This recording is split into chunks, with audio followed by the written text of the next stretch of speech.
अस्सलाम वालेकुम। अच्छा जी, कॉस्ट एंड मैनेजमेंट अकाउंटिंग में हमारी डिस्कशन कॉस्ट क्लासिफिकेशन पे चल रही थी। उसमें अभी तक हमने जो क्लासिफिकेशन क्लास में डिस्कस किए हैं, क्लासिफिकेशन बाय एलिमेंट, जिसमें हम किसी भी बिज़नेस की कॉस्ट के 3 हिस्से मटेरियल, लेबर, एक्सपेंसेस में कर सकते हैं।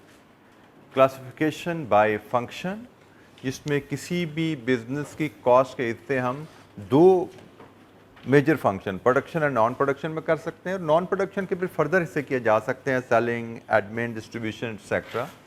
और तीसरा हमने डिस्कस किया कि किसी बिज़नेस की कॉस्ट को एक और अंदाज से तकसीम किया जाए तो डायरेक्ट और इनडायरेक्ट, इन 2 हिस्सों में भी तकसीम किया जा सकता है। तो ये तीनों एक ही कॉस्ट पूल को तकसीम करने के 3 अंदाज हैं। कॉस्ट पूल है 3 हिस्से कर दो, कॉस्ट पूल है 2 हिस्से कर दो, उसी कॉस्ट पूल के इस अंदाज में 2 हिस्से कर दो। तो किसी टाइप ऑफ क्लासिफिकेशन पे किसी स्टूडेंट को कोई दिक्कत, कोई गाइडेंस चाहिए, मज़ीद पूछिए।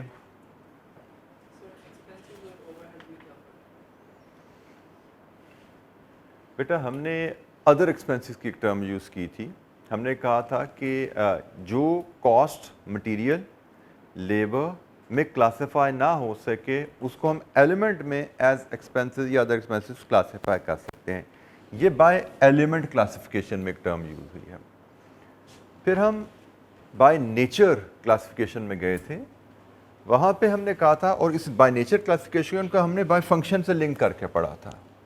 हमने इसमें क्या पढ़ा था कि हमारी जो बाय फंक्शन क्लासिफिकेशन है, इसमें जो प्रोडक्शन कॉस्ट होती है इसके 2 हिस्से हो सकते हैं, एक डायरेक्ट, एक इनडायरेक्ट।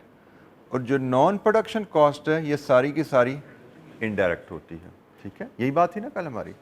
और फिर इसमें हमने जो आखिरी बात ऐड की थी वो ये थी कि जो इनडायरेक्ट कॉस्ट होती हैं कलेक्टिवली, इनको हम ओवरहेड्स कहते हैं। इनडायरेक्ट कॉस्ट को हम ओवरहेड्स कहते हैं। कोई भी इनडायरेक्ट कॉस्ट हो, वो प्रोडक्शन की है, नॉन प्रोडक्शन की, टोटल इनडायरेक्ट कॉस्ट को कलेक्टिवली ओवरहेड कहा जाता है। हाँ, फिर इस ओवरहेड्स को फर्दर ब्रेकअप किया जा सकता है, production overhead, selling overhead, admin overhead. Again by function इसके हम इससे कैटेगराइजेशंस की बना सकते हैं। ठीक है, तो ओवरहेड में आपके तमाम इनडायरेक्ट कॉस्ट आ रही हैं। इनडायरेक्ट में आपको पता है इनडायरेक्ट मटेरियल भी होता है, जैसे lubrication oil in the machinery indirect material है। इनडायरेक्ट कॉस्ट में इनडायरेक्ट लेबर भी होती है, जैसे सिक्योरिटी गार्ड की सैलरी, फैक्ट्री सुपरवाइज़र की सैलरी। इनडायरेक्ट कॉस्ट में एक्सपेंसेस भी होते हैं, जैसे फैक्ट्री का रेंट, जैसे बिजली का बिल। सो इनडायरेक्ट एक्सपेंसेस में मटेरियल, लेबर, ओवरहेड्स तीनों आ रहे होते हैं। मटेरियल, लेबर एंड एक्सपेंसेस तीनों आ रहे होते हैं। ठीक है, कलेक्टिवली तमाम इनडायरेक्ट एक्सपेंसेस को ओवरहेड्स कहा जाता है। जी जनाब, एनी अदर क्वेश्चन किसी बच्चे के जहन में? अच्छा, थोड़ा सा मुझे कोई डायरेक्ट कॉस्ट की डेफिनेशन दोबारा बताए कोई बच्चा। कल हमने काफ़ी डिटेल में इस पर बात हुई थी, इस पर इशूज़ डिस्कस किए थे। तो डायरेक्ट कॉस्ट को हम कैसे डिफ़ाइन करेंगे अपने अल्फाज में, जो समझ है अभी तक आपकी, उसके मुताबिक मुझे कोई बच्चा बताए। हाँ जी, बिल्कुल गलत। विच कैन बी मेजर्ड, वही तो मैं भी एक्यूरेटली हो सकता हूँ, मैं डायरेक्ट कॉस्ट हूँ। हैं जी, जो कौन, हाथ खड़ा करके। जी बेटा,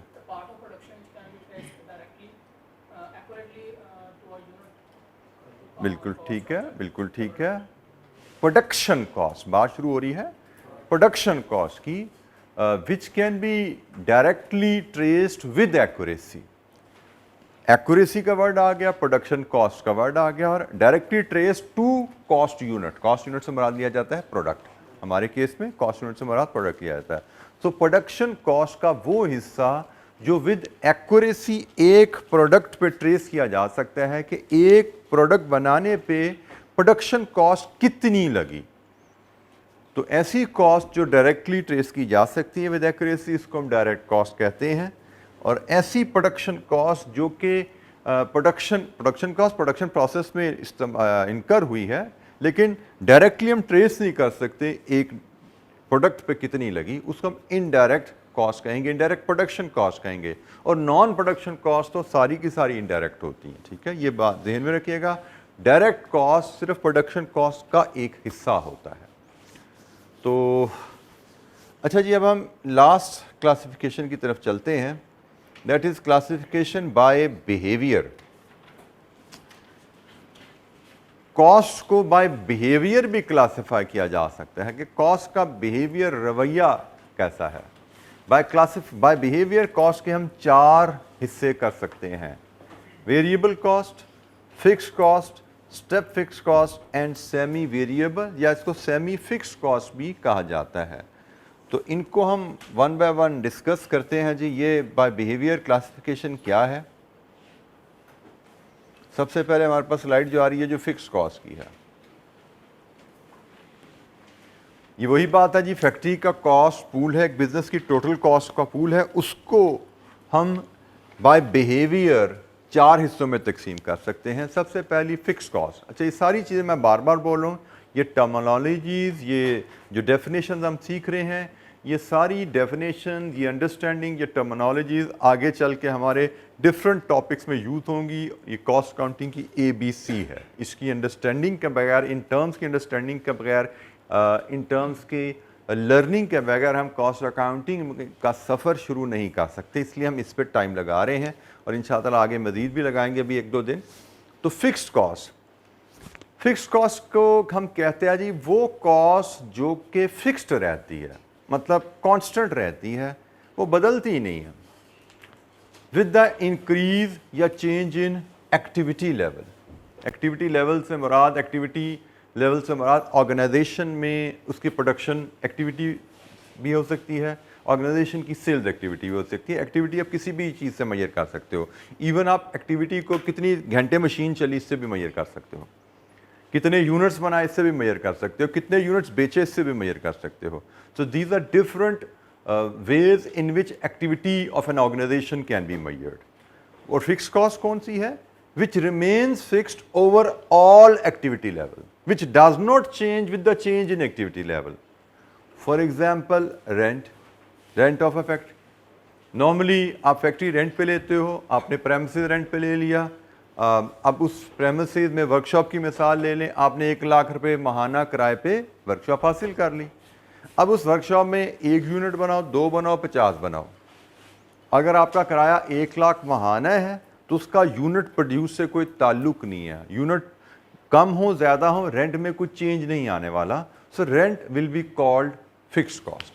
ठीक है, सो कॉस्ट जो एक्टिविटी लेवल में चेंज होने से नहीं बदलती वो फिक्स कॉस्ट है। इसी तरह फैक्ट्री का सुपरवाइजर है, मैनेजर है, उसकी सैलरी 2 लाख रुपए माहाना है। अब उसकी सैलरी 2 लाख माहाना है, वहाँ पे 500 यूनिट बने या 550 यूनिट्स बने, उसकी सैलरी में फ़र्क नहीं आने वाला। सो हम कहते हैं फिक्स कॉस्ट का बिहेवियर, अगर हम ग्राफिकली देखें, आपका एक्टिविटी लेवल 100 यूनिट्स हैं या आपके एक्टिविटी लेवल 500 यूनिट्स हैं, आपकी कॉस्ट अगर 1 लाख है तो 100 यूनिट्स पे भी 1 लाख रहेगी और 500 यूनिट्स पे भी 1 लाख रहेगी। ये है फिक्स्ड कॉस्ट का बिहेवियर कि आपकी एक्टिविटी लेवल 100 यूनिट्स हो तो भी कॉस्ट 1 लाख है, 500 यूनिट्स हो तो भी कॉस्ट 1 लाख है। It does not change. ये है total cost, total fix cost का बिहेवियर। लेकिन हम जब कॉस्ट अकाउंटिंग में आते हैं तो हमने पढ़ा है, हम तो कॉस्ट पर यूनिट मेजर करना सीख रहे हैं। 1 यूनिट बनाने पे कितनी कॉस्ट आई, तो हमें फिर फिक्स कॉस्ट का बिहेवियर पर यूनिट के अंदाज में भी देखना है। तो भाई पर यूनिट के अंदाज में देखो, तो जब फिक्स कॉस्ट पर यूनिट के अंदाज में देखो, तो जब आप 100 यूनिट्स बना रहे हो तो आपकी कॉस्ट पर यूनिट है 1 लाख बटा 100, कितनी बनी है? 1000। और जब आप 500 यूनिट बना रहे हो तो ये कॉस्ट कितनी होगी? 1 लाख बटा 500, 200। ये है फिक्स कॉस्ट का बिहेवियर जब उसको पर यूनिट टर्म्स में आप देखें। Fix cost per unit, cost fix है, यूनिट्स कम बनाओगे पर यूनिट कॉस्ट हाई आती है। कॉस्ट वही की वही है, यूनिट ज्यादा बना दोगे पर यूनिट कॉस्ट कम हो जाएगी, क्योंकि सेम कॉस्ट ज्यादा यूनिट्स में तकसीम हो जाती है। सो फिक्स्ड कॉस्ट बाय डेफिनेशन क्या है? वो कॉस्ट जो कि इन टोटल चेंज नहीं होती, टोटल चेंज नहीं होती एक्टिविटी के कम होने से या ज्यादा होने से। ऐसी कॉस्ट को हम फिक्स कॉस्ट कहेंगे। लेकिन फिक्स कॉस्ट पर यूनिट जब हम कैलकुलेट करते हैं तो वो लोअर प्रोडक्शन पे या लोअर एक्टिविटी लेवल पे हाई आती है और हायर प्रोडक्शन या हायर एक्टिविटी लेवल पे लो हो जाती है, क्योंकि वो ज्यादा यूनिट्स में तकसीम हो जाती है। ऐसा ही है ना? It is just like hostel का रूम शेयर करते हैं स्टूडेंट्स, एक कमरा 10,000 रुपये पर मंथ है, एक बच्चा रहता तो 10,000 पर बच्चा, 2 बच्चे रहेंगे तो 5,000 पर बच्चा, 4 बच्चे रहेंगे तो 2,500 रुपये पर स्टूडेंट। तो कॉस्ट वही है, कमरा आपने किराए पे लिया हुआ है, जैसे जैसे एक्टिविटी मतलब उसके ऑक्यूपेंट्स बढ़ते जाएंगे पर यूनिट कॉस्ट या पर स्टूडेंट कॉस्ट कम होती जाती है। सो कॉस्ट जो कि एक्टिविटी से ना बदले, कम हो या ज़्यादा हो एक्टिविटी, कॉस्ट पे, टोटल कॉस्ट पे असर ना पड़े, फिक्स कॉस्ट कहलाती है। इसकी मिसाल मैंने आपसे फैक्ट्री रेंट की ली, इसकी मिसाल मैंने फैक्ट्री सुपरवाइज़र की सैलरी ली। कोई और मिसाल फिक्स कॉस्ट की? कैन यू थिंक ऑफ अपनी पर्सनल लाइफ से या बिजनेस की कोई एग्जांपल? हाँ जी, स्ट्रेट लाइन पे आप डेप्रिसिएशन ले रहे हो तो यस वो भी फिक्स रहेगी। आप यूनिट्स कम बनाओ ज़्यादा बनाओ, 10% पर एनम है वो भी फिक्स रहेगी, बिल्कुल ऐसा ही है। कोई और एक मिसाल?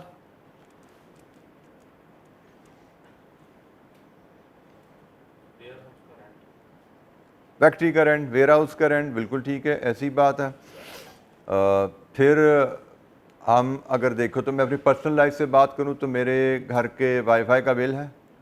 अब उसमें अनलिमिटेड उन्होंने दिया होता है पैकेज कि जितना मर्जी नेट इस्तेमाल करे, तो मैं नेट कम करूँ ज़्यादा करूँ, टीवी कम देखूँ ज़्यादा देखूँ, वो बिल वही 3-4-5 हज़ार जो आता है पर मंथ वही है, फिक्स है। उसके एक्टिविटी लेवल से मैंने कितने घंटे टीवी देखा उससे कोई ताल्लुक नहीं है, मैंने कितने घंटे ब्राउजिंग की उससे उसका कोई ताल्लुक नहीं है, that can be considered fix. अच्छा जी, दूसरी इसकी by classification by behaviour is variable cost. Variable cost वो है जो एक्टिविटी लेवल से बदल जाती है। जैसे जैसे एक्टिविटी कम होगी कॉस्ट कम हो जाएगी, एक्टिविटी बढ़ेगी तो कॉस्ट बढ़ जाएगी। ये इसका ग्राफ है और इसका इंटरेस्टिंग चीज़ है, जब एक्टिविटी ज़ीरो है तो कॉस्ट भी ज़ीरो है। इसकी मिसाल दे सकते हैं हम रॉ मटेरियल, इस डेस्क को बनाने में लकड़ी, जब आपने यूनिट्स बनाए ज़ीरो तो लकड़ी भी इस्तेमाल हुई ज़ीरो। जब यूनिट बनाया एक, अच्छा जी, वेरिएबल कॉस्ट यूनिट्स बनाया ज़ीरो तो कॉस्ट भी ज़ीरो है। मतलब लकड़ी अगर वेरिएबल कॉस्ट है, अगर हम प्रोडक्शन नहीं कर रहे तो हम लकड़ी इस्तेमाल नहीं कर रहे। एक यूनिट बनाएंगे, लेट्स अज्यूम 1,000 की लकड़ी इस्तेमाल होगी, 2 यूनिट्स बनाएंगे 2,000 की इस्तेमाल हो जाएगी, 3 यूनिट्स बनाएंगे 3,000 की इस्तेमाल हो जाएगी, 4 यूनिट्स बनाएंगे 4,000 की इस्तेमाल हो जाएगी। सो वेरिएबल कॉस्ट जो कि एक्टिविटी के बदलने के साथ बदलती है। एक्टिविटी बढ़ेगी कॉस्ट बढ़ती जाएगी, एक्टिविटी कम होगी कॉस्ट कम होती जाएगी। ये हम बात कर रहे हैं टोटल कॉस्ट के बिहेवियर के लिहाज से कि एक्टिविटी के बदलने के साथ एक यूनिट है तो से 1,000 है, से यहाँ पे 5 यूनिट्स हैं तो कॉस्ट शायद 5,000 पे चली जाएगी, टोटल कॉस्ट का बिहेवियर। लेकिन वेरिएबल कॉस्ट पर यूनिट, जब हम बात करें कि वेरिएबल कॉस्ट पर यूनिट क्या है, तो भाई वेरिएबल कॉस्ट पर यूनिट तो नॉर्मली कांस्टेंट रहती है। एक यूनिट पे कितने रुपए की लकड़ी लगती है? 1,000 रुपया। एक यूनिट बनाओ 1,000 रुपया, दूसरा यूनिट बनाओ उस पर भी 1,000 रुपया, तीसरा यूनिट बनाओ उस पर भी 1,000 रुपया।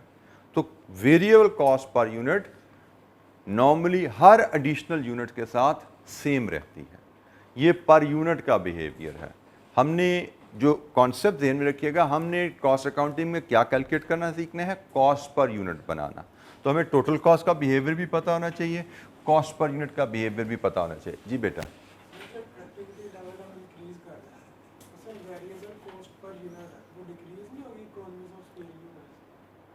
जो आपके साथी का सवाल है कि जब हम एक्टिविटी लेवल बढ़ा रहे हैं तो क्या हमारी variable cost per unit economies of scale की वजह से रिड्यूस नहीं हो जाएगी? तो पहले हम इकोनॉमीज ऑफ स्केल से पता कर लें। इसके सबको पता है इकोनॉमीज ऑफ स्केल क्या होता है?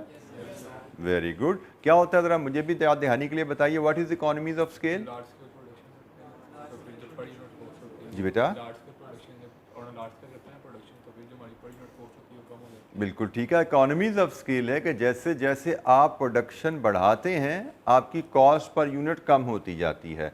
तो ये इकोनॉमीज ऑफ स्केल हमें इधर बड़ा क्लियरली नज़र आ रहा है कि फिक्स कॉस्ट में इकोनॉमीज ऑफ स्केल हमें बड़ा क्लियरली नज़र आ रहा है कि जैसे जैसे प्रोडक्शन बढ़ा रहे हैं सेम कॉस्ट मजीद एक्स्ट्रा यूनिट्स में डिवाइड होने से कॉस्ट पर यूनिट रिड्यूस होती जा रही है। This is an example of economies of scale when we talk about fix cost.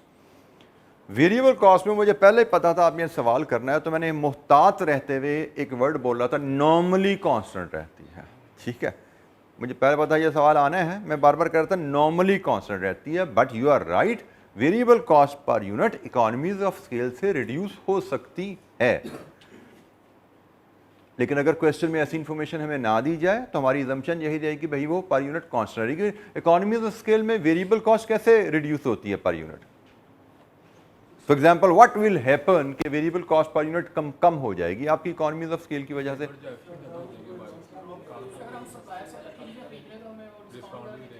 बिल्कुल ठीक है, हम प्रोडक्शन बढ़ाते हैं तो प्रोडक्शन बढ़ाने से रॉ मटेरियल हम ज़्यादा इस्तेमाल कर रहे हैं, रॉ मटेरियल ज़्यादा इस्तेमाल करने से हम सप्लाई से रॉ मटेरियल ज़्यादा ख़रीद रहे हैं और ज़्यादा क्वांटिटी ख़रीदने पे अक्सर सप्लायर डिस्काउंट देते हैं। यहाँ से हम वेरिएबल कॉस्ट में भी इकोनॉमीज ऑफ स्केल ले सकते हैं। जी बेटा, जी हम बिल्कुल ठीक है, हम प्रोडक्शन बढ़ाते हैं, प्रोडक्शन बढ़ाने से लेबर रेपिटेटिव वर्क करती है, लेबर रेपिटेटिव वर्क करके लर्निंग की मदद से लेस टाइम में अगले यूनिट्स बना सकती है। सो time per unit required for additional units में रिड्यूस, टाइम कम होगा तो कॉस्ट भी कम हो सकती है। Labour by the way, labour की एफिशिएंसी से, रेपिटेशन ऑफ जॉब से टाइम कम होना, ये अलहदा हमारा एक टॉपिक है, हम इसको इंशाअल्लाह लेबर के चैप्टर में जब जाएंगे लेबर रेलिवेंट कैलकुलेशन में वहाँ पे इसको सीखेंगे। But yes, economies of scale की वजह से वेरिएबल कॉस्ट पर यूनिट भी कम हो सकती है, but in the absence of information our normal assumption would stay कि भाई variable cost per unit normally constant रहती है। There may be circumstances where it will come down slightly. Fix cost की तरह ऐसे नहीं टिप खाती कि 1000 से 200 पे आ जाएगी। वेरिएबल कॉस्ट क्या होगा, 1000 से 995 पे आ जाएगी, 990 पे आ जाएगी, 980 पे आ जाएगी। इतना ही फर्क पड़ने वाला है ना, डिस्काउंट मिलेगा तो इसलिए हम इसको कहते हैं कि नॉर्मली इट स्टेज कांस्टेंट, क्योंकि जो रिडक्शन आती है इकोनॉमीज ऑफ स्केल से वेरिएबल कॉस्ट में बड़ी नेग्लिजिबल होती है। तो हम फॉर द टाइम बिंग उसको इग्नोर करते हैं। सवालों में आएगी तो हम उसको डील कर लेंगे इंशाअल्लाह, but for the time being हम समझते हैं कि इट विल स्टे फिक्स। जी, एनी अदर क्वेश्चन? कोई मिसाल? हमने एक मिसाल मैंने लकड़ी की दी, वेरिएबल कॉस्ट की कोई और मिसाल दे सकता है? मैं बिजली के बिल को भी हम साइड पर रखते हैं, आगे हमें किसी और क्लासिफिकेशन में उसने डिस्कस हो जाना है। ठीक है, उसमें भी कुछ ना कुछ वेरिएबल बातें होती हैं, लेकिन उसको हम थोड़ा आगे लेके डिस्कस करेंगे। और वेरिएबल कॉस्ट की मिसाल?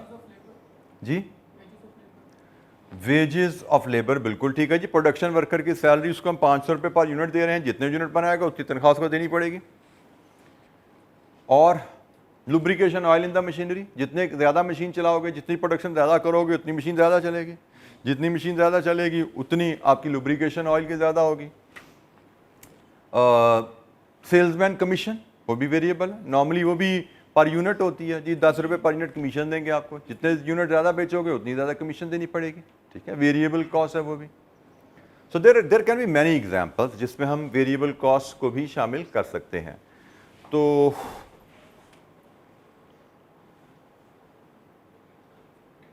नेक्स्ट जी, सेमी वेरिएबल या सेमी फिक्स कॉस्ट।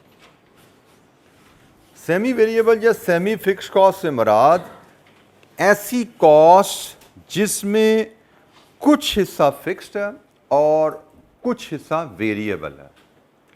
इसकी मिसाल में हम बिजली का बिल लेके आते हैं। बिजली का bill is an example of semi variable या सेमी फिक्स्ड कॉस्ट। क्या आप घर में बिजली इस्तेमाल ना करो, 1 महीने के लिए घर से बाहर चले जाओ, तो क्या बिल ज़ीरो आएगा?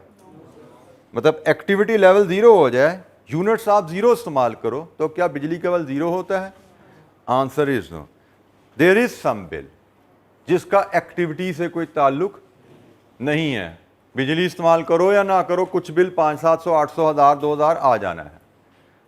घरों में कम आता है, बिजनेसेस में बहुत ज़्यादा बिल आ जाता है ना इस्तेमाल करने की सूरत में भी। जैसे पिछले दिनों हम एक क्लाइंट का ऑडिट कर रहे थे, वो क्लाइंट की फैक्ट्री कुछ 2-3 साल से बंद है। पहले उनका बिल आता था कोई 50-60 हज़ार लाख रुपया महीना बंद होने के बावजूद। चलो वो तो कह सकते हैं कि स्ट्रीट लाइट्स वगैरह जलती होंगी तो एहतियातन सिक्योरिटी के लिए उन्होंने लगाई होंगी, बिल आ जाता होगा।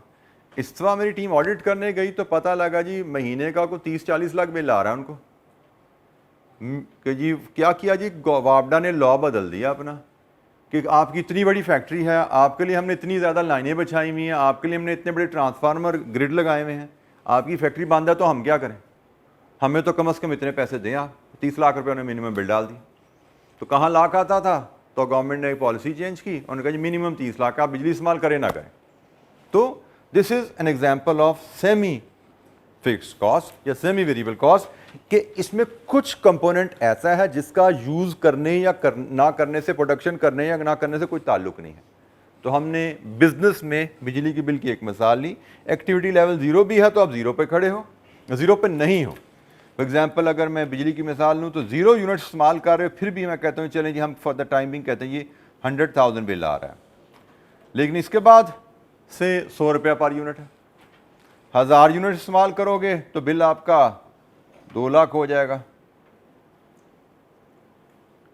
1000 यूनिट्स अगर इस्तेमाल करोगे, रेट आपका अगर ₹100 पर यूनिट है तो 1 लाख ऐड हो जाएगा। आप 2000 यूनिट्स पे जाओगे तो 1 लाख और ऐड हो जाएगा, आपका बिल 3 लाख पे चला जाएगा एंड सो ऑन। लेकिन ये बिल 0 नहीं हो सकता, आप 0 भी बिजली इस्तेमाल करो तो भी आपको 1 लाख का बिल पे करना पड़ेगा। This is called semi fixed या सेमी वेरिएबल कॉस्ट, ऐसी कॉस्ट जिसमें कुछ हिस्सा फिक्स का है, कुछ हिस्सा वेरिएबल का है। एक और भी मैं ग्राफ आपके सामने प्रेजेंट करता हूं, बताइए मुझे इसकी एग्जांपल बताइए, ग्राफ किस कॉस्ट को रिप्रेजेंट कर रहा है। ये भी सेमी वेरिएबल का या सेमी फिक्स्ड कॉस्ट का ग्राफ है। ये आपका लेवल ऑफ एक्टिविटी है और यहां पे ये टोटल कॉस्ट है। ये कॉस्ट ये ग्राफ किस कॉस्ट को रिप्रेजेंट कर रहा है, सोच के बताइए। आपकी पर्सनल लाइफ, बिजनेस लाइफ से कोई एग्जांपल सोच सके। ये बिहेवियर क्या है कि आप से 0 यूनिट्स बनाओ, ये 0 यूनिट इस्तेमाल करो या से 500 यूनिट इस्तेमाल करो, कॉस्ट सेम है, लेकिन 500 से ऊपर जाओगे कॉस्ट बढ़नी शुरू हो जाएगी। जी बेटा, इलेक्ट्रिसिटी का बिल है ना, तो उसका अगर हम 100 यूनिट इस्तेमाल करते हैं तो उसका रेट हो रहा है 100 यूनिट्स अबव इस्तेमाल करते हैं रेट हो रहा है, लेकिन 1 यूनिट इस्तेमाल करोगे कॉस्ट 1 रुपया, 2 यूनिट इस्तेमाल करोगे कॉस्ट 2 रुपया, 3 यूनिट इस्तेमाल करोगे कॉस्ट 3 रुपये। मैं कह रहा हूँ यहाँ से 0 से लेकर 500 तक कॉस्ट सेम है। यहाँ पे बात क्या हो रही है, ये आपने अगर इसको ग्राफ को समझो, दिस इज टोटल कॉस्ट, ये टोटल कॉस्ट है। और इसको आप इस तरह ले लो कि ये 0 यूनिट्स हैं और ये 500 यूनिट्स हैं। यूनिट्स बना रहे हो या यूनिट्स इस्तेमाल कर रहे हो एक ही बात है। तो आप 0 यूनिट्स इस्तेमाल करो, 500 यूनिट इस्तेमाल करो, कॉस्ट सेम है, लेकिन 501 करोगे कॉस्ट बढ़नी इसी हो जाएगी, इससे 2 रुपये, 5 रुपये, 10 रुपये, 100 रुपये पर यूनिट के हिसाब से आगे बढ़ती जा रही है। वाईफाई का बिल से अगर हम थोड़ा सा इसे डेविएट करें, मोबाइल का पोस्टपेड का बिल वो इस बिहेवियर पर चलता है। जैसे मैंने अगर एक मोबाइल बिल लिया, मोबाइल का कनेक्शन लिया, जिसमें मैंने कहा जी मुझे आप 1000 लाइन रेंट वाला कनेक्शन दे दें, तो नॉर्मली जो पोस्टपेड कनेक्शंस होते हैं उसमें 1000 लाइन रेंट के साथ एक certain minute, certain GB of data free दिया जाता है। जैसे मुझे जहाँ तक याद है मेरे कनेक्शन में 10 GB डाटा फ्री है। चले हम मोबाइल में डाटा की बात करते हैं, तो मैं अगर 0 से लेकर 10 GB तक डाटा इस्तेमाल करूँ मेरे बिल में कोई चेंज नहीं आनी, लेकिन 10 GB से ज़्यादा डाटा इस्तेमाल करो उस महीने में तो फिर रेट पर GB या पर MB उनका लगना शुरू हो जाएगा। सिमिलरली मेरे मोबाइल में 1000 रुपये का बिल है, उसमें से 500 मिनट्स फ्री हैं। मैं 0 से लेकर 500 मिनट्स तक इस्तेमाल करूं या ना करूं मेरा बिल वही 1000 रुपये है, लेकिन जैसे मैं 500 से 501 मिनट पे जाता हूं 2 रुपये पर मिनट मेरा बिल बढ़ना शुरू हो जाता है। तो ये भी एक बिहेवियर है सेमी फिक्स्ड कॉस्ट का।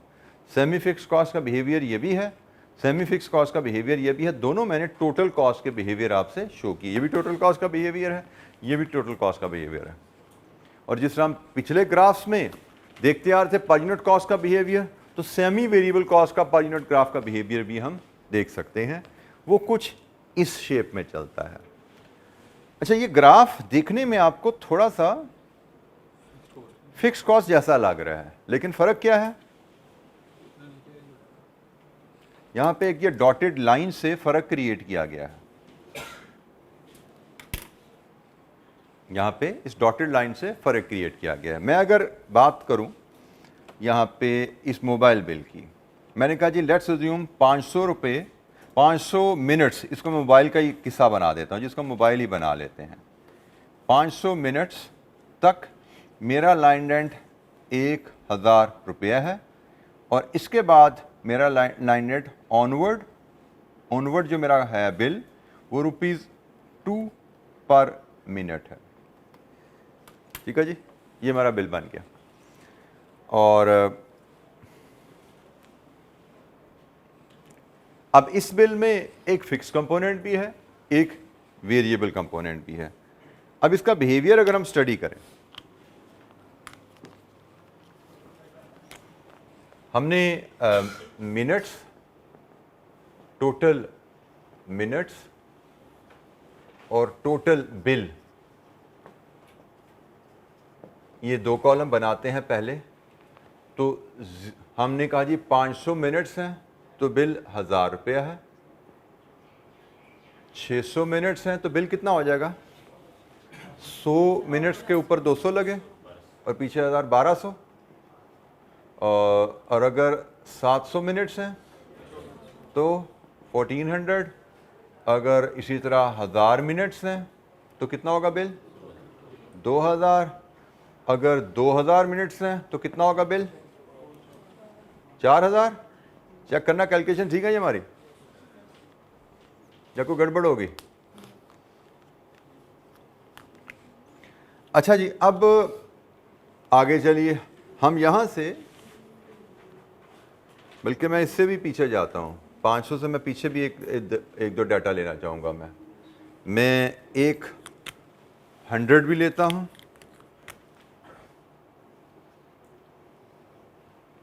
और एक मैं 200 भी लेता हूं, फिर 500 पे आते हैं। 100 रुपीज़ 100 मिनट्स इस्तेमाल किए तो टोटल बिल 1000।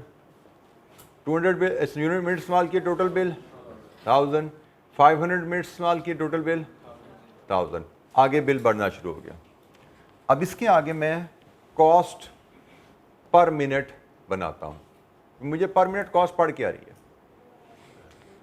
जब मैं 100 मिनट इस्तेमाल कर रहा हूं तो मुझे कॉस्ट पड़ी है 10 रुपीज़। 200 मिनट इस्तेमाल कर रहा हूं, कॉस्ट पड़ी है 5 रुपये। 500 मिनट इस्तेमाल कर रहा हूं, कॉस्ट पड़ी है 2 रुपये, 2 रुपये, 2 रुपये, 2 रुपये। इसके बाद कॉस्ट नीचे नहीं जा रही। यह है semi variable semi fix cost का बिहेवियर। इसके बाद cost per unit reduce further नहीं हो रही। ये जो लाइन लगाई गई है ना, ये लाइन इसीलिए लगाई गई है कि भाई cost per unit semi fix cost की कभी ज़ीरो नहीं होती या ज़ीरो के करीब नहीं जाएगी। ये इस लाइन से ये नीचे नहीं जाएगी। और ये लाइन क्या बता रही है? ये लाइन बता रही है सेमी फिक्स कॉस्ट में जो वेरिएबल कॉस्ट पर यूनिट है। सेमी फिक्स कॉस्ट की जब हम पर यूनिट कैलकुलेशन करते हैं वो किसी सूरत वेरिएबल कॉस्ट पर यूनिट से नीचे नहीं जाएगी। फिक्स कॉस्ट का बिहेवियर है वो नीचे जाती जाती है, वो नीचे जाती जाती है। वो ज़ीरो तो कभी नहीं होगी, लेकिन ज़ीरो के करीब पहुंच जाती है। ज़ीरो कभी नहीं होती। आपका 1 लाख रुपया वर्कशॉप का किराया है, 1 यूनिट बनाओ, cost rent per unit 1 lakh रुपया। 2 यूनिट्स बनाओ, rent per unit 50,000 unit. 1 lakh units बना लो, रेंट पर यूनिट 1 रुपया। 2 लाख यूनिट्स बना लो, रेंट पर यूनिट 50 पैसे। ज़ीरो के करीब आया बट ज़ीरो नहीं हुआ। ग्राफ बड़ी तेज़ी से नीचे आया पर यूनिट का, ज़ीरो के करीब पहुंच गया बट ज़ीरो कभी नहीं होगा। Variable cost, semi variable cost में ग्राफ तेज़ी से नीचे आता है बट ज़ीरो के करीब भी नहीं पटकता। ये जो वेरिएबल, सेमी वेरिएबल कॉस्ट में जो वेरिएबल कॉस्ट है उससे नीचे कभी नहीं जाता। जैसे कि हम यहाँ से देख सकते हैं कि 10 रुपये पर यूनिट से 5, 5 से 2 और 2 रुपये तो वेरिएबल कॉस्ट पर यूनिट है ना यहाँ पे, तो 2 रुपये से नीचे इसने नहीं जाना। आप बेशक 50,000 यूनिट भी इस्तेमाल कर लो, लेकिन फिक्स्ड कॉस्ट जैसे जैसे प्रोडक्शन बढ़ती जाती है नीचे जाती जाती है। सेमी फिक्स्ड कॉस्ट नीचे जाती है, लेकिन वेरिएबल कॉस्ट पर यूनिट से नीचे नहीं जा सकती, वहाँ पे आके रुक जाता है इसका सफ़र नीचे को। जितनी मर्जी प्रोडक्शन बढ़ा दो, इकोनॉमीज ऑफ स्केल यहाँ पे मजीद फिर नहीं आएंगी, इकोनॉमीज ऑफ स्केल यहाँ पे फिर मजीद नहीं मिलेंगी आपको। फिक्स कॉस्ट में इकोनॉमीज ऑफ स्केल अनलिमिटेड है, जितनी प्रोडक्शन बढ़ाते जाओगे कॉस्ट पर यूनिट कम होती जाएगी होती जाएगी होती जाएगी, जीरो के करीब पहुंच जाएगी। तो ये थोड़ा सा हमने डिफ्रेंसिएशन यहाँ पे डिस्कस की। ये लाइन हमें क्या फ़र्क बता रही है? ग्राफ दिखने में वैसे लग रहा है, अच्छा अगेन ये ग्राफ हमें एग्जाम में बनाने को नहीं आने वाला, हिस्टोरिकली कभी आया नहीं है, तो मैं नहीं कहता चल नहीं आने वाला, आ भी सकता है, कुछ भी हो सकता है, लेकिन हिस्टोरिकली कभी नहीं आया। लेकिन हमें अंडरस्टैंडिंग ये चाहिए, क्योंकि यही अंडरस्टैंडिंग है जो आगे चल के डिफरेंट टॉपिक्स में डिफरेंट सवालों में कहीं ना कहीं हमारी इस्तेमाल होने वाली है। ये बिहेवियर जो है कहीं ना कहीं हमारे किसी टॉपिक में इस्तेमाल होने वाले हैं ये कॉन्सेप्ट। जी, सेमी वेरिएबल या semi fixed cost, semi variable भी कहते हैं, सेमी फिक्स्ड भी कहते हैं। टोटल कॉस्ट का बिहेवियर ये भी हो सकता है, ये भी हो सकता है, कोई तीसरा बिहेवियर भी हो सकता है जी, ठीक है जी, कोई तीसरा भी हो सकता है। और पर यूनिट का बिहेवियर ऐसे रहेगा सेमी वेरिएबल सेमी फिक्स्ड के साथ।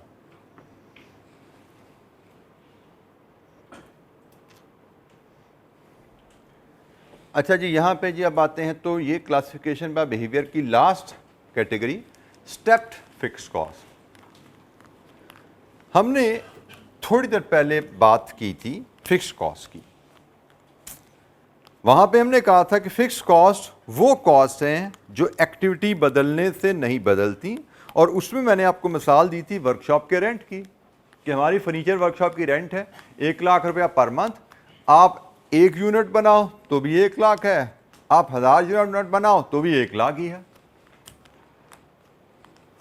अच्छा, व्हाट इफ हम 10,000 यूनिट बनाना चाहें, व्हाट इफ हम 50,000 यूनिट बनाना चाहें, व्हाट इफ हम 1 लाख यूनिट बनाना चाहें? तो यहां पे जो बात समझने की है कि भाई आपने एक वर्कशॉप किराए पे ली हुई है, तो वो वर्कशॉप की एक लिमिटेड कैपेसिटी है भाई, उसका साइज होगा ना हॉल का, तो उस हॉल में कितने वर्कर बिठा लोगे? 100, 50, 500 कितने वर्कर बिठाओगे? और जितने वर्कर बनाओगे बिठाओगे उसके हिसाब से ही प्रोडक्शन कर सकते हो ना।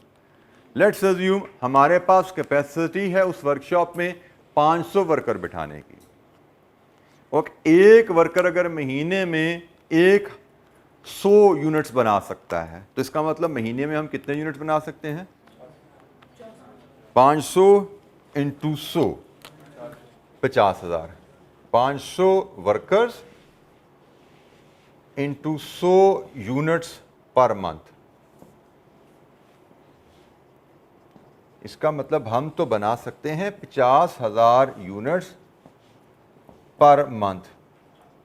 तो अब हम ज़रा दोबारा चलते हैं, जो हम रेंट की बात कर रहे थे कि जी रेंट है 1 लाख रुपया महीना, हम 1 यूनिट बनाएं तो भी 1 लाख रुपया महीना है, हम 1000 यूनिट बनाएं तो भी 1 लाख रुपया महीना है, हम 10,000 यूनिट बनाएं तो भी 1 लाख रुपया महीना है, हम 50,000 यूनिट बनाएं तो भी 1 लाख रुपया महीना है। लेकिन अगर मैं 60,000 यूनिट बनाना चाहता हूं तो क्या रेंट मेरा 1 लाख रुपया महीने में गुजारा हो जाएगा? Answer is no. अगर मैं 50,000 से ज्यादा यूनिट बनाना चाहता हूं तो मुझे एक और फैक्ट्री की जरूरत पड़ने वाली है। ऐसा ही है, एक फैक्ट्री से मेरा गुजारा नहीं होगा, मुझे एक और फैक्ट्री लेनी पड़ेगी। तो यह है जनाब वो कहानी।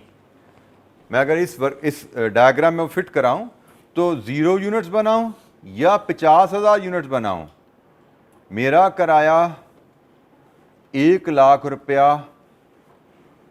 है मंथली, ठीक है। लेकिन अगर मैं 50,000 यूनिट से ज़्यादा बनाना चाहता हूं तो मुझे एक और वर्कशॉप किराए पे लेनी पड़ेगी। मे भी मुझे एक और वर्कशॉप किराए पे लेने से मेरा टोटल किराया 2 लाख पे चला जाएगा। मुझे 1 लाख यूनिट्स तक इससे गुजारा हो जाएगा, लेकिन 1 लाख यूनिट से आगे जाना चाहता हूं तो मुझे फिर तीसरी वर्कशॉप भी किराए पे लेनी पड़ेगी, फिर मुझे चौथी वर्कशॉप भी किराए पे लेनी पड़ सकती है अगर मेरी प्रोडक्शन बढ़ेगी। Step fix cost. इसको हम कहते हैं स्टेप फिक्स कॉस्ट। इसकी डेफिनेशन क्या है? It is a cost which remains fixed over a certain activity level.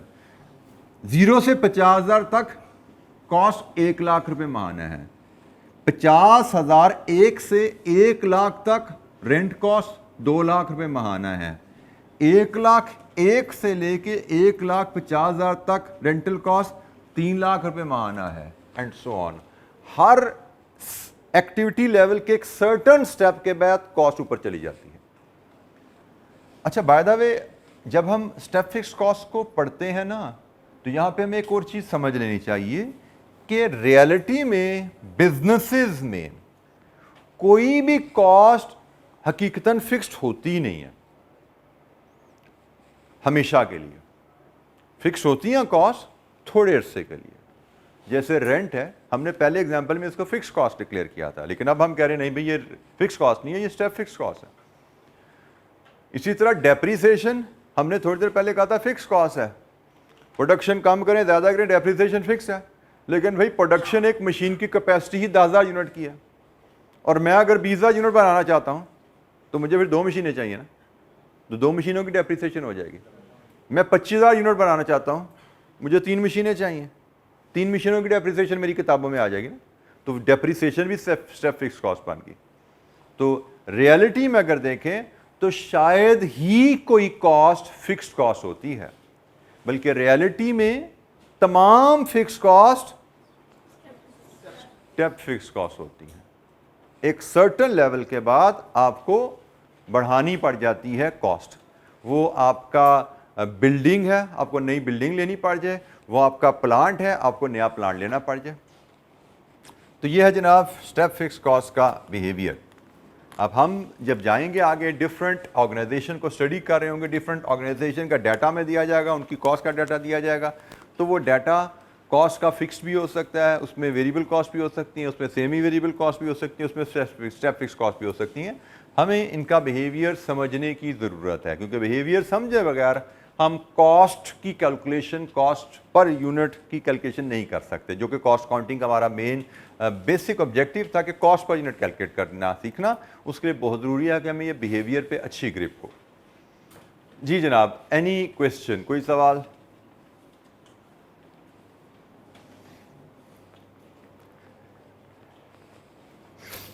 अच्छा जी, मैं अब एक छोटी सी हमारा एक्टिविटी करते हैं अभी तक जो हमारी डिस्कशन हुई है उससे रिलेटेड। इस एक्टिविटी में मैं यहाँ पे कुछ कॉस्ट लिखूँगा और फिर हमने इनको बाय एलिमेंट बताना है ये क्या है, इनको हमने बाय फंक्शन बताना है ये क्या है, और इनको हमने बाय बिहेवियर बताना है ये क्या है, बाय नेचर बताना है क्या है, और फिर हम बाय बिहेवियर भी ले लेते हैं। बिहेवियर में सिर्फ हम फिक्स्ड और वेरिएबल पर बात करेंगे, सेमी वेरिएबल और स्टेप फिक्स कॉस्ट को इग्नोर कर देंगे, ठीक है।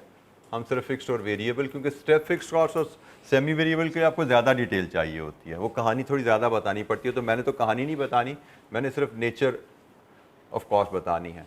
तो ये जनाब एक छोटी सी हम एक्टिविटी करते हैं अभी तक की जो लर्निंग है उसके मुताबिक।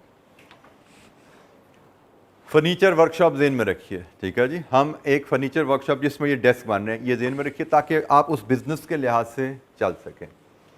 तो सबसे पहले फर्नीचर वर्कशॉप में वुडन शीट जो इस फर्नीचर में इस्तेमाल हो रही है, by element material, by function production, by nature direct, and by behaviour variable. बिल्कुल ठीक है जी। किसी बच्चे को कोई क्लासिफिकेशन लिखना समझना है पूछेगा। इसके बाद salary of store keeper, store incharge कह लीजिए, स्टोर कीपर कह लीजिए, सैलरी जी। By element labour, by function store keeper factory में होता है, हेड ऑफिस में होता है? सिंपल सा क्राइटेरिया। स्टोर कीपर फैक्ट्री में या हेड ऑफिस में? फैक्ट्री में। फैक्ट्री के सारे खर्चे प्रोडक्शन होते हैं, ये बताया हुआ ना जुमला बोला है, फैक्ट्री के सारे खर्चे प्रोडक्शन होते हैं, क्योंकि मैंने आपको बोला था प्रोडक्शन कॉस्ट, मैन्युफैक्चरिंग कॉस्ट या फैक्ट्री कॉस्ट एक ही बात, ठीक है। तो प्रोडक्शन कॉस्ट। नेचर इनडायरेक्ट, बिल्कुल ठीक है। और बिहेवियर फिक्स्ड, बिल्कुल ठीक है। स्टोर कीपर का नंबर ऑफ यूनिट प्रोड्यूस से कोई ताल्लुक उसकी सैलरी का नहीं होता।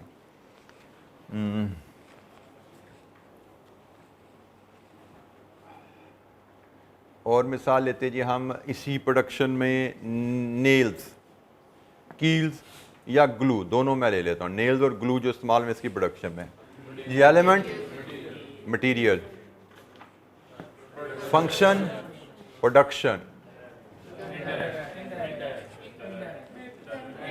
डिपेंड्स। हमारी बात हुई थी डिपेंड्स, तो मैंने आपको बताया था कि अगर ये मेजरेबल है, कभी एक टेबल पे 50 ग्राम कील लगते हैं और 100 ग्राम ग्लू लगती है, अगर ये मेजरेबल है तो ये डायरेक्ट है, अगर ये मेजरेबल नहीं है तो इनडायरेक्ट है। असूल पे हम परखेंगे, हमें दोनों तरह से क्वेश्चन आ सकते हैं, हमें क्वेश्चन में डाटा दोनों तरह से दिया जा सकता है, तो हम उसके हिसाब से चलेंगे। तो मैं इसलिए यहाँ पे अकॉर्डिंगली लिख देता हूँ, नेचर में डिपेंड्स, और किस चीज़ पर डिपेंड है ये मैंने बता दिया जी। आगे ये बिहेवियर में वेरिएबल कॉस्ट है, क्योंकि जितने डेस्क बनेंगे हर डेस्क के साथ कील और ग्लू इस्तेमाल बढ़ता जाएगा, ठीक है, ये वेरिएबल कॉस्ट है।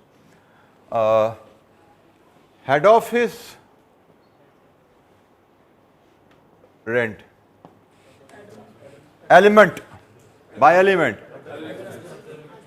Expenses by function, non production by nature, non production है तो इनडायरेक्ट है। बिहेवियर फिक्स्ड, बिल्कुल ठीक है जी।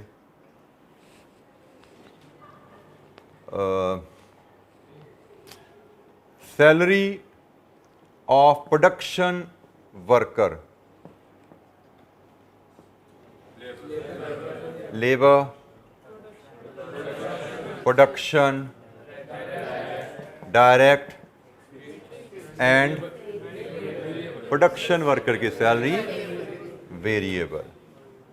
अच्छा, ये भी एक असूल याद रख लीजिएगा, डायरेक्ट कॉस्ट हमेशा वेरिएबल होती है, ये भी एक रिलेशनशिप याद रखिएगा, डायरेक्ट कॉस्ट हमेशा वेरिएबल होती है। क्योंकि डायरेक्ट कॉस्ट है क्या, जो हर यूनिट पे अलहदा से लगती है ना, लकड़ी है हर यूनिट की अलहदा से, लेबर है हर यूनिट की अलहदा से है, तो डायरेक्ट कॉस्ट हमेशा वेरिएबल ही होती है, ये भी याद रखिएगा, ठीक है। यहाँ पे भी देखिए ना, यहाँ पे भी यही हुआ था, डायरेक्ट कॉस्ट आई थी वेरिएबल हो गई थी। इनडायरेक्ट कॉस्ट फिक्स भी हो सकती है, इनडायरेक्ट कॉस्ट वेरिएबल भी हो सकती है, ठीक है जी। अगर प्रोडक्शन वर्कर को आप फिक्स सैलरी दे रहे हैं तो इसका मतलब आप उसकी सैलरी को पर यूनिट पे नहीं कर रहे, इसका मतलब वो salary per unit with accuracy major नहीं की जा सकती, वो इनडायरेक्ट में क्लासिफाई हो जाएगी। अगर तो per unit with accuracy major हो सकती है, यहाँ पे बात रखिए, क्योंकि बाज़ का आप उसको पर फिक्स हाँ पर यूनिट मेजर हो सकते हैं, क्राइटेरिया वही रहेगा, per unit with accuracy major हो सकती है तो ठीक है, अगर अंदाज़ा लगाना पड़ रहा है तो फिर ठीक नहीं, फिर वो इनडायरेक्ट हो जाएगी जी। Any other question?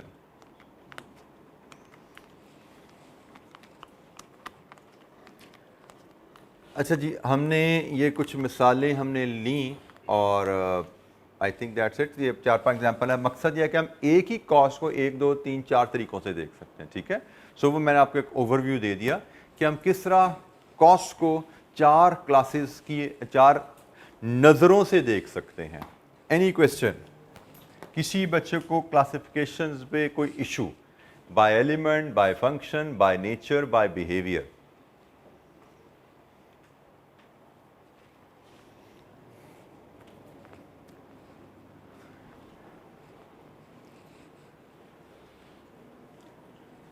अच्छा जी, यहाँ पे हमें फिर एक छोटा सा स्किल अब सीखने की ज़रूरत है।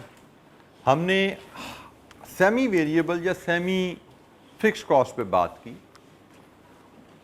हमने बात की कि सेमी वेरिएबल या सेमी फिक्स कॉस्ट में दोनों कंपोनेंट शामिल होते हैं, फिक्स कॉस्ट भी शामिल होता है और वेरिएबल कॉस्ट भी शामिल होता है।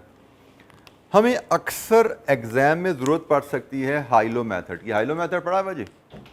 पढ़ा है आपने हाइलो मेथड अर्लियर स्टडीज़ में? नहीं पढ़ा हुआ। अच्छा जी, तो हमें ज़रूरत पड़ती है इस टूल की। ये टूल क्या करता है? ये टूल सेमी वेरिएबल कॉस्ट में से वेरिएबल कॉस्ट और फिक्स कॉस्ट को अलग अलग कर देता है। हमें इसकी ज़रूरत क्यों पड़ेगी? हमें एग्जामिनर कहता है कि भाई ये हमने पिछले साल में जनवरी फरवरी मार्च में प्रोडक्शन कोई इतने यूनिट्स की थी और उनकी कॉस्ट ये आई थी, तो आप बताइए जब अगला महीना आने वाला है अप्रैल का, उसमें हमारी कॉस्ट पर यूनिट क्या आएगी?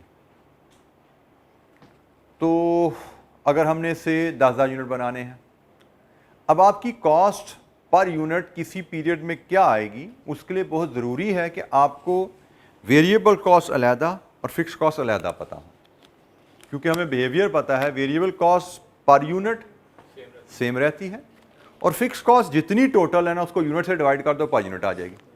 ठीक है, तो अगर हमें जब बताया जाए कि भाई पिछले महीने में हमने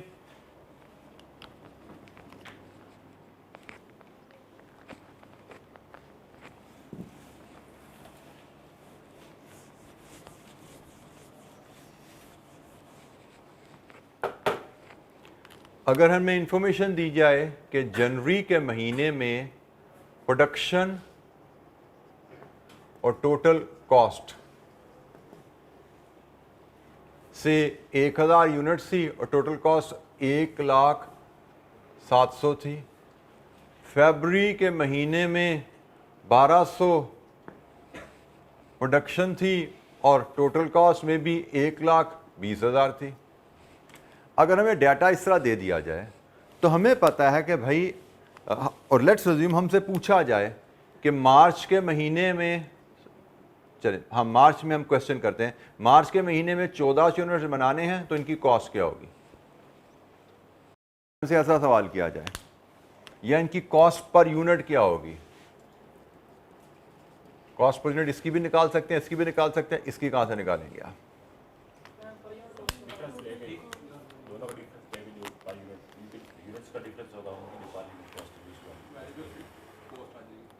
जी बेटा, per unit cost for example इसकी कितनी आ रही है जनवरी की? बताओ जरा क्या है पर यूनिट कॉस्ट? जनवरी की पर यूनिट कॉस्ट क्या? 1,07,000 को 1,000 से डिवाइड करो,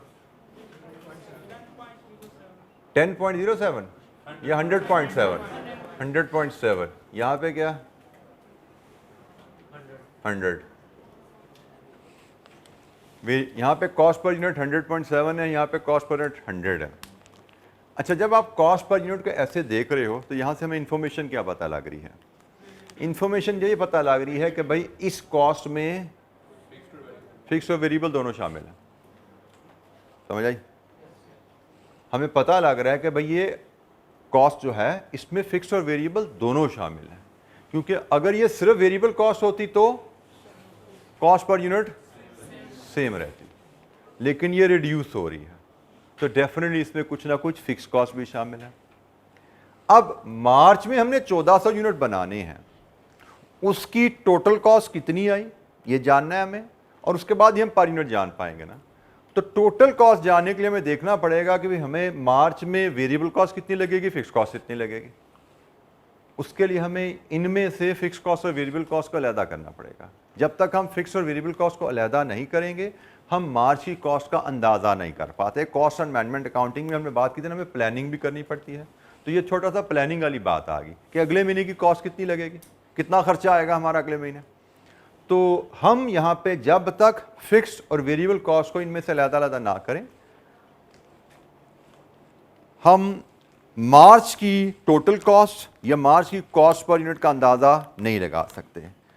तो किसी ऑर्गेनाइजेशन की टोटल कॉस्ट में से फिक्स कॉस्ट और वेरिएबल कॉस्ट को अलहदा करने के लिए ये टूल हमारे पास है जी, high low method. High low method की एप्लीकेशन स्टेप्स लिखे हुए, मैं स्टेप्स को एक्सप्लेन करूंगा, डायरेक्टली इस एग्जाम्पल्स डाटा की मदद से। ठीक है, ये डाटा हम अपने सामने रखते हैं, इस डाटा की मदद से मैं वो स्टेप्स आपको एक्सप्लेन करता जाऊंगा। बुक्स में, नोट्स में भी आपका स्टेप्स अवेलेबल है। तो ये जनाब इसी अंदाज में मैंने तो बड़ा ब्रीफ सा डाटा लिया था, यहाँ पर थोड़ा सा डिटेल डाटा है।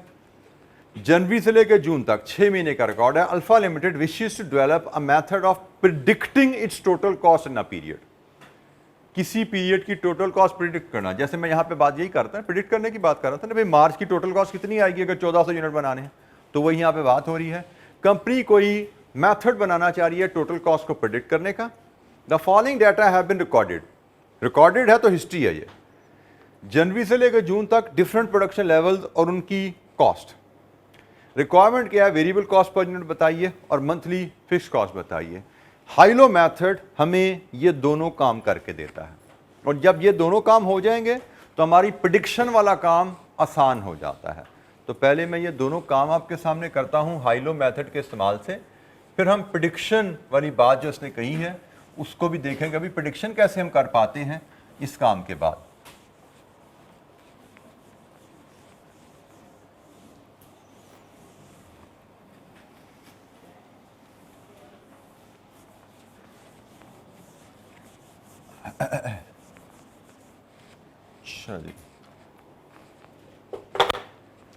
अच्छा जी, हाइलो मेथड में हमारे अब स्टेप्स क्या हैं। सबसे पहला स्टेप है, चलिए मैं आपको स्टेप यहां से पढ़ाता भी जाता हूं। स्टेप नंबर 1, अपने डाटा में से highest activity and lowest activity identify कीजिए अलोंग विद देयर कॉस्ट। यहां पे कीवर्ड जहन में रखिएगा, आपने हाईएस्ट एक्टिविटी उठानी है, लोएस्ट एक्टिविटी उठानी है और उनकी कॉस्ट उठानी है। हाईएस्ट कॉस्ट नहीं उठानी, हाईएस्ट लोएस्ट कॉस्ट नहीं उठानी, क्योंकि ज़रूरी नहीं कि हाईएस्ट एक्टिविटी पे हाईएस्ट कॉस्ट भी हो, कुछ ऊंच नीच हो सकती है। तो असूल है हाईएस्ट एक्टिविटी लोएस्ट एक्टिविटी। तो हमारे डाटा में ये है जी एक्टिविटी लेवल, इसमें से हाईएस्ट एक्टिविटी 2300 और लोएस्ट एक्टिविटी 1500, और ये है इनकी एसोसिएटेड कॉस्ट। तो स्टेप नंबर 1, हाईएस्ट एक्टिविटी और lowest activity along with their associated cost, ये पिक कर लीजिए। This is step number 1। Step number 2, step number 2 क्या है कि आप variable cost per unit calculate कीजिए। वेरिएबल कॉस्ट पर यूनिट कैसे कैलकुलेट किया जाएगा? Total cost at highest activity minus total cost at lowest activity divided with units produced at highest activity minus units produced at lowest activity.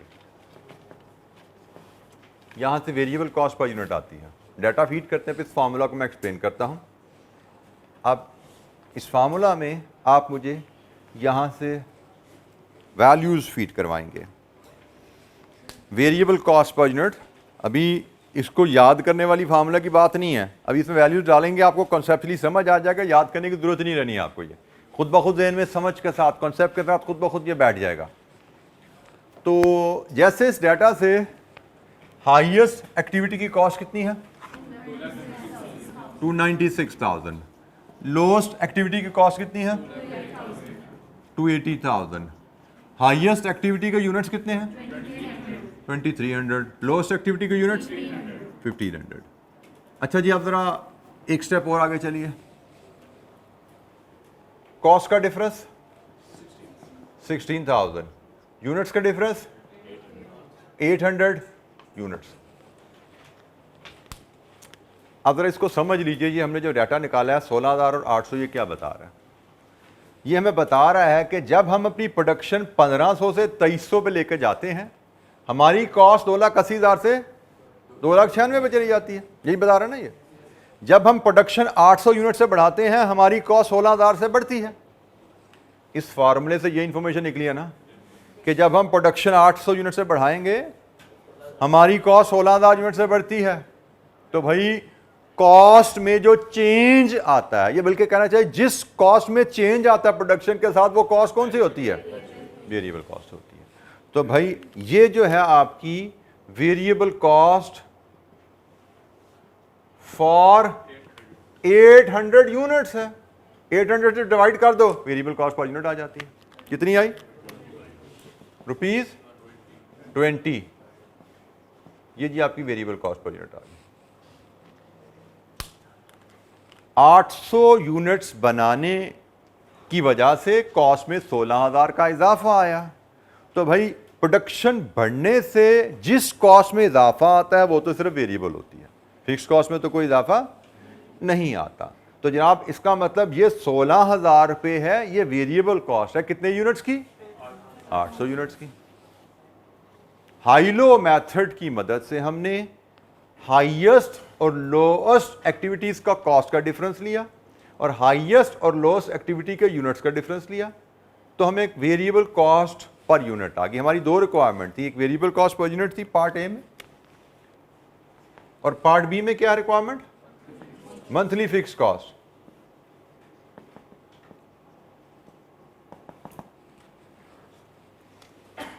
Ji, variable cost per unit calculation में किसी student को कोई दिक्कत?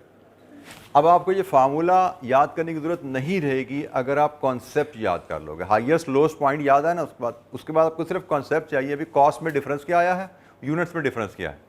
तो cost में जो difference है वो वेरिएबल कॉस्ट है, और यूनिट्स में डिफरेंस जिनकी वजह से ये डिफरेंस आया है तो कॉस्ट पर यूनिट आ गई।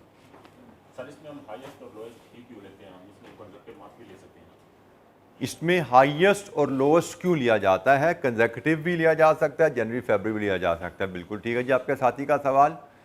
अब यहाँ पे जो एक अहम बात जो आपको याद रखनी है कि ये हमने जो variable cost per unit calculate किया ना, दिस इज एन एस्टीमेट, ये अंदाज़ा है, ये ज़हन में रखिएगा, क्योंकि हम थोड़ी देर पहले बात कर चुके हैं कि वेरिएबल कॉस्ट प्रैक्टिकली हर जगह कांस्टेंट नहीं होती। कहीं ना कहीं इकोनॉमीज ऑफ सेल का कोई फर्क आ सकता है। तो हम जब भी फ्यूचर के बारे में प्लानिंग करने चलेंगे, अभी हम प्लानिंग करने जा रहे हैं ना बेटा, मैंने भी थोड़ी देर पहले क्या वर्ड बोला था, बल्कि इसने कहीं लिखा भी हुआ था यहाँ पे, we should to develop a method for predicting future. Predict करने का कोई मेथड बनाना चाह रहे हैं। तो फ्यूचर के बारे में जब भी प्रिडिक्शन करने जाते हो उसमें एस्टिमेशन आ जाती है कि फ्यूचर के बारे में एक्यूरेट अंदाज़ा आप नहीं लगा सकते, वो एस्टिमेशन ही होगी। और हिस्ट्री हमें पता है कि हमने अज्यूम ज़रूर किया है variable cost per unit constant होती है, लेकिन प्रैक्टिकल डाटा जब एक्चुअल डाटा उठाते हैं उसमें कुछ ना कुछ ऊंच नीच आई होती है। कभी मटेरियल की वेस्टेज ज़्यादा होगी, कभी मटेरियल सस्ता मिल गया होगा, कभी महंगा हुआ होगा, कुछ ना कुछ चेंज आया होता है। तो हमने अब लगाना है अंदाज़ा। तो अंदाज़ा हमारा ज़्यादा एक्यूरेट होगा अगर हम ज़्यादा वाइड रेंज का डाटा उठाएंगे। अंदाज़ा हमारा ज़्यादा एक्यूरेट होता। अब ये एस्टिमेशन के जो प्रोसेसेस होते हैं उनका एक फीचर है कि अंदाज़ा लगाने के लिए अगर आप वाइड रेंज का डाटा उठाओगे तो आपके अंदाजे की एक्यूरेसी बेहतर हो जाएगी। आप जनवरी फरवरी का डाटा का डिफरेंस लेकर उठाओगे तो इसके आसपास हो सकता है 20 रुपये, बल्कि कैलकुलेट करो ना, जनवरी फरवरी का डाटा लेकर निकालो, वेरिएबल कॉस्ट पर यूनिट क्या आती है? 15,000 बटा 700, ऐसे ही आ रहा है ना। डिफरेंस ऑफ द कॉस्ट जनवरी फरवरी का लें तो 15,000, डिफरेंस ऑफ द यूनिट्स 721.4। तो वहाँ पे वेरिएबल कॉस्ट थोड़ी फर्क आ गई, करीब करीब आई बट फर्क आ गई। तो हमने कहा हमने अंदाज़ा ही लगाना है, तो अंदाज़ा बेहतर लगा पाते हैं, अंदाजे की एक्यूरेसी बेहतर होती है अगर आप मैक्सिमम रेंज में आप डाटा उठाएं। ठीक है, तो इसीलिए हम हाईएस्ट और लोएस्ट इसमें पिक करते हैं अंदाजे की एक्यूरेसी बेहतर करने के लिए। तो जनाब ये हमारे पास वेरिएबल कॉस्ट पर यूनिट आई। Any question? अच्छा जी, अब फिक्स कॉस्ट कैसे लेते हैं? फिक्स कॉस्ट लेने का तरीका है, आप टोटल मंथली कॉस्ट लीजिए, कौन सी कोई भी ले लो, हाईएस्ट और लोएस्ट में से। इसमें भी कोई तीसरी चौथी नहीं लेनी, हाईएस्ट या लोएस्ट में से कोई भी टोटल कॉस्ट लो और उसमें से लेस कर दो टोटल वेरिएबल कॉस्ट। तो फिर हम कौन सा लेवल से हाईएस्ट लेके करें या लोएस्ट लेके करें, जो मर्जी लेके कर लें, सेम वैल्यू आने वाली है। तो मैं से हाईएस्ट कॉस्ट लेके पहले ये कैलकुलेशन परफॉर्म करता हूं। तो total cost at highest level क्या है 296,000 और total variable cost at highest level क्या है 20 रुपीज पर यूनिट है, मैंने टोटल मांगी है। तो मल्टीप्लाई करते हैं यूनिट्स के साथ, 2300 इंटू रुपीज 20, यही है जी। कितनी आई variable cost, monthly fix cost, ये तो वेरिएबल होगी, निकाल दो इसमें से 2,50,000। लीजिए जी, ये हमारी मंथली फिक्स कॉस्ट आ गई। यही कैलकुलेशन आप लोस के साथ भी रिपीट कर सकते हो। लोस की टोटल कॉस्ट क्या है 280,000 और लोस पे टोटल वेरिएबल कॉस्ट 1500 इंटू 20, ये जवाब भी सेम यही आना चाहिए। इसलिए हमने कहा भाई ये लो कोई फर्क नहीं पड़ता, लेकिन कोई तीसरी नहीं लेनी, ठीक है ना। तीसरी लोगे तो जवाब बदल जाएगा, तीसरी नहीं लेनी। असूल है हाई लो मेथड का जो हमने यहां पे पढ़ा कि हाईएस्ट और लोएस्ट एक्टिविटीज के डाटा से आपने वेरिएबल कॉस्ट पर निकाली है, इसी तरह हाईएस्ट या लोएस्ट के डाटा से या फिक्स कॉस्ट निकाल सकते हैं।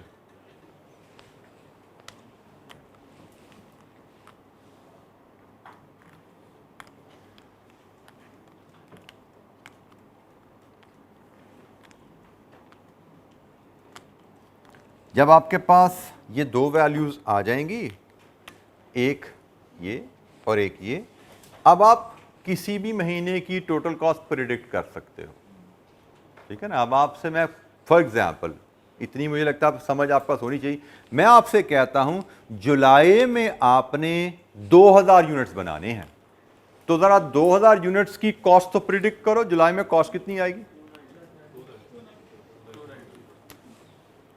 Fix cost plus variable cost, यही आएगी ना जुलाई की कॉस्ट। फिक्स कॉस्ट जून में 2,50,000 थी, तो जुलाई में 2000 यूनिट बनाने से बदल जाएगी क्या, फिक्स कॉस्ट तो फिक्स ही रहती है ना भाई, तो वो तो 2,50,000 ही रहेगी।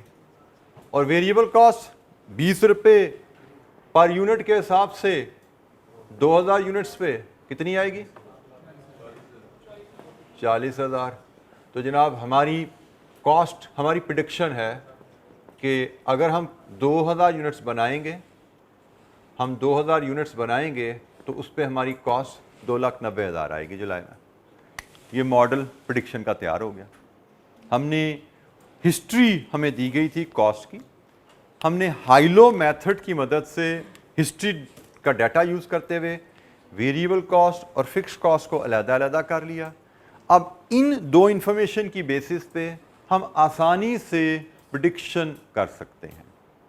हम किसी भी महीने की कॉस्ट की प्रेडिक्शन कर सकते हैं। अगर हमें बता दिया जाए कि हमने उस महीने में कितने यूनिट्स बनाने हैं, हम आसानी से उस महीने की प्रेडिक्शन बना लेंगे। Fix cost plus variable cost, हमें टोटल कॉस्ट का अंदाज़ा लग जाएगा। जी जनाब, एनी क्वेश्चन? ये सवाल में रिक्वायरमेंट नहीं थी, ये एडिशनल मैंने ज़रा थोड़ी सी डिस्कशन एक्सटेंड कर दी, क्योंकि उसमें कहा था जी मॉडल हम प्रेडिक्शन के लिए बात करना चाह रहे हैं, तो प्रेडिक्शन कैसे की जाती है वो भी मैंने आपसे थोड़ी सी डिस्कस कर ली। आल्दो आगे चल के ये बात आनी है, लेकिन मैंने इसी स्टेज पे मुझे लगा कि आप इसको समझ पाएंगे, तो मैंने इसी स्टेज पे आपसे ये बात कर ली।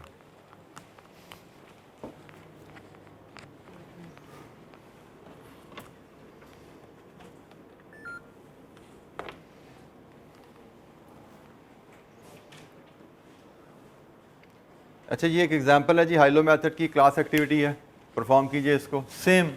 सिमिलर रिक्वायरमेंट्स हैं, सेम बल्कि रिक्वायरमेंट है, सिमिलर क्वेश्चन है।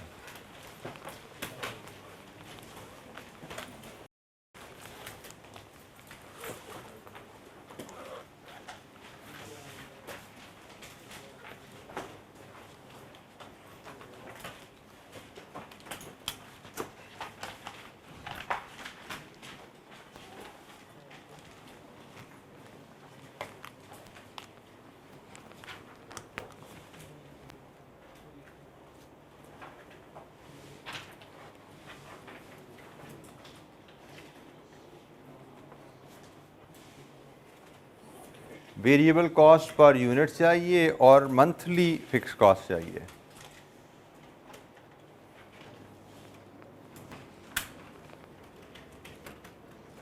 हाईएस्ट एक्टिविटी क्या है यहाँ पे, कौन से महीने में है? 4600 अगस्त में, अगस्त में 4600, और लोएस्ट एक्टिविटी नवंबर में नवंबर में 3000।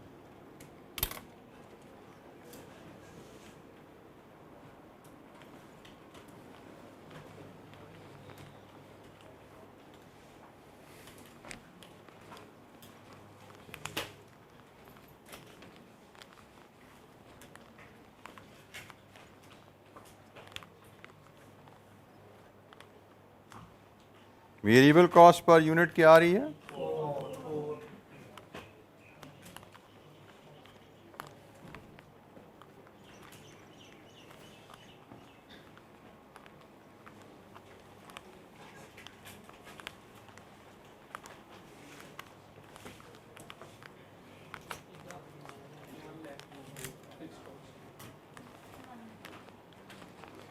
Variable cost per unit is ₹4।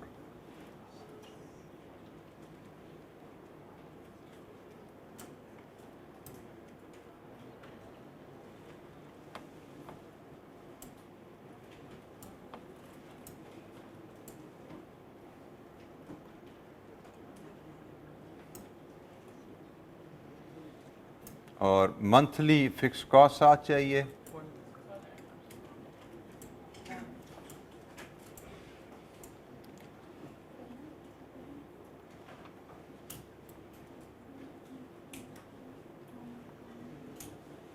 कितनी है जी? 1 लाख।